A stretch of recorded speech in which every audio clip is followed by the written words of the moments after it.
What's up? All right, there's no need for formalities. Let's just get right into the video. Here are 3 major things that I wish I knew before we started homesteading. And number 1, that first thing is going to be get started. Get started, what does that even mean? Well, it's going to mean something different for all of us because we're all on our own different homesteading journeys. For me, what it would have meant if we were still living in an apartment many years back, it would have meant I wish I would have started making cheese, sourdough, a bunch of stuff from home so that once I did get out on a property and get a cow, I would have known a lot more about how to process all these things, and I wouldn't have had to figure so many things out, including stuff I could have done in a smaller piece of property, or even when we lived in our first house. We could have started a garden or done many other things.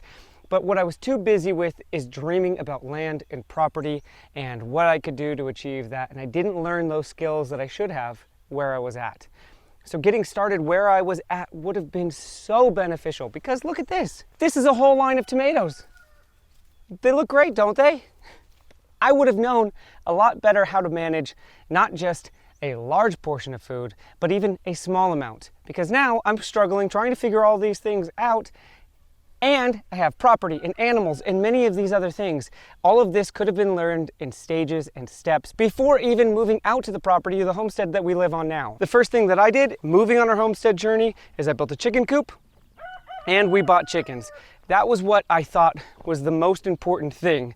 And although it was to get eggs and chickens on our farm, because it's one of the easier animals to deal with and the quickest return, just to see these little chickens running around, but there's a lot of other things that I neglected. Because one of those main things that I should have started and took an action on and got started with immediately, that was planting trees. Because trees, I would start seeing fruits of my labor had I planted those trees 3 years ago. Because now I am stuck with a bunch of trees, living here for 3 years and having no return on them. I have heard other homestead creators wait about 2 to 3 years to figure out where you're gonna put your garden, how your land is flooded, or how your land reacts in certain environments or certain stages of the year. But I think if you're waiting 2 years to really get started on the land or the property you're in, that's 2 or 3 years that you have failed to actually get started on certain things. Sure, if you could find out that you put your garden in the wrong spot, but at least you've got that 2 years now of experience of gardening in your climate, in your soil, in the place that you're at. You can't get that experience and you can't go back. There's a thing about gardening, and that is 20 chances is 20 years. It's not like every day you get to hone in on a skill and become a little better at it 20 different times. Those 20 different times are only 20 years, because your garden is a year-long process. Sure, you could figure some things out as you're going on and plant new things throughout that year, but each year is a different chance at getting ready to garden. So that's 2 years that are gone, 3 years that are gone if you're waiting to start. Something I really should have got started with in the very beginning was this farm stand. It's been 3 years now. We've sold eggs, we've sold some stuff, but it's been difficult because we have to always meet people down at the gate. I should have gotten this thing up and running. We would have been paying for our chicken feed and whatever else a lot better, because we'd be able to sell eggs. And they'd be paying for our chickens and our feed because other people want to buy the things that we're selling, that we have to offer. I've neglected this for 3 years. I should have gotten started much sooner. And this little farm stand actually leads me into number 2. That is, learn to be resourceful. When we first moved out here to the country, we thought like city people or suburban people, which is what we were. And we thought that a lot of the things that we needed to do to achieve certain goals is to buy things. I mean, well, like obviously we all have to buy things, but what I mean is buy things brand new. One of the first things that we bought brand new were 4 of these rain barrels. And we got 4 of them for like $700 with shipment. Kind of insane.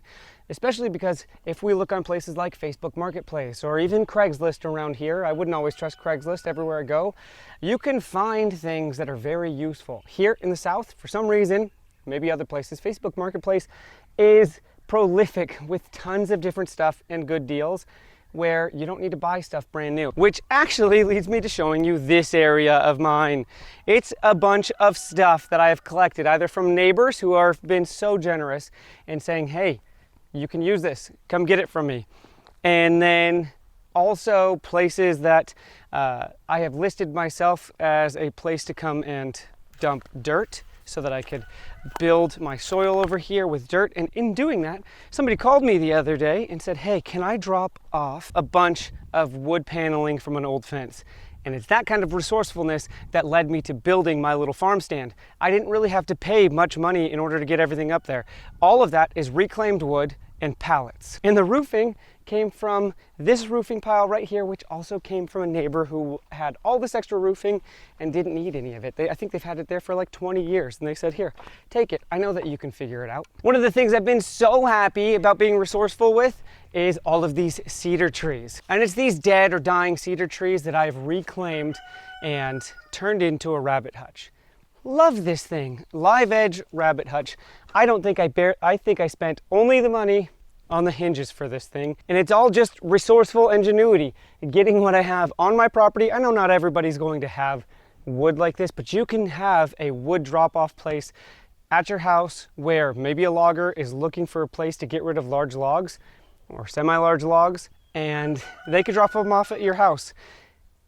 You could build something like this. For some reason, it took me a little bit of time to stop buying wood from the store, especially with all these trees around, and start doing things by what I can be resourceful with, either getting them from somebody, getting them off marketplace, or taking them from my own property. Like this, I could have gone to the store and bought a bunch of wood for this worm farm, but what I did is I took a bunch of the reclaimed wood that was on our property, stripped it up, cut it into pieces, and turned it into the base of a worm farm. Now, not everything is going to be perfect from resourced materials, because I probably wouldn't have gotten a chicken coop like this had I not paid for all the materials. But it didn't need to look like this. It could have been just fine, or more rustic, if I just would have been resourceful in finding the materials.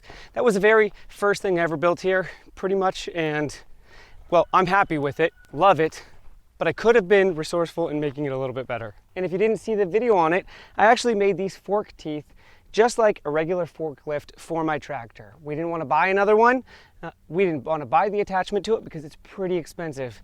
And I had found scrap material and scrap forklift teeth, and I built my own. You can go check that video out. You don't have to be great at doing something, like I'm not at welding, in order to be resourceful and do cool stuff and get stuff done on your own property or no matter where you're at. And number 3, I wish we would have known a lot more about soil. It's been said that any farmer is a soil farmer. A cow farmer needs to be able to maintain his fields by having good soil. A gardener needs to be able to maintain their own gardens with good soil. And because it's so crucial and so important to understand soil and soil management for your properties, I wish I would have known that a lot sooner. I wouldn't be in the position that I'm at right now, having to deal with all of this bad soil, had I known prior that where I moved wasn't the best with soil. Or had I bought this place knowing it had bad soil, I would have been able to address this a lot sooner and quicker. But not only me in this situation here and what we're dealing with, everybody should know a good deal about soil and soil management. Even things like erosion control all come down to soil management. But what does that really mean? What does it mean to know about soil? Well, you have to start from a few different places. You have to know that what's inside of the ground isn't necessarily just about the minerals that are in the ground. There's an entire diverse population of microorganisms inside of this ground. Fungi and all of that stuff, all of that has to be at a good level for the ground to be able to produce good foliage, or even your garden be able to produce good greens, whatever it is that you're growing. Because there's a great symbiotic relationship between things like fungus. Fungus will go and attach to the roots of a lot of different plants. And that soil doesn't just have to be what's in your ground or in your garden, it's also the soil that you can produce through compost. And if you can understand soil and compost, you are benefiting yourself for years and years to come. Because it's not just the ground that your animals are living on, it's also the soil that you're able to provide for your plants that you will then be eating. So those are the main things that I wish I knew before we ever got started. So to recap, number 1, start where you're at. Get started completely, whether you're on property already or not. Number 2, be resourceful, because if there are things that seem outside of your grasp monetarily, you might be able to be resourceful and do it yourself without spending a ton of money and breaking the bank. And then number 3, really no soil. Hopefully, not only was this video informative, but also encouraging, because I really want you to see that no matter where you're at on your homesteading journey, these 3 things really could help you and set you up for the future. I really want to see you succeed, so I put together this video about soil blocking. Not only will it teach you a little bit about soil, it will also give you a jump start on your garden. I'll see you over there.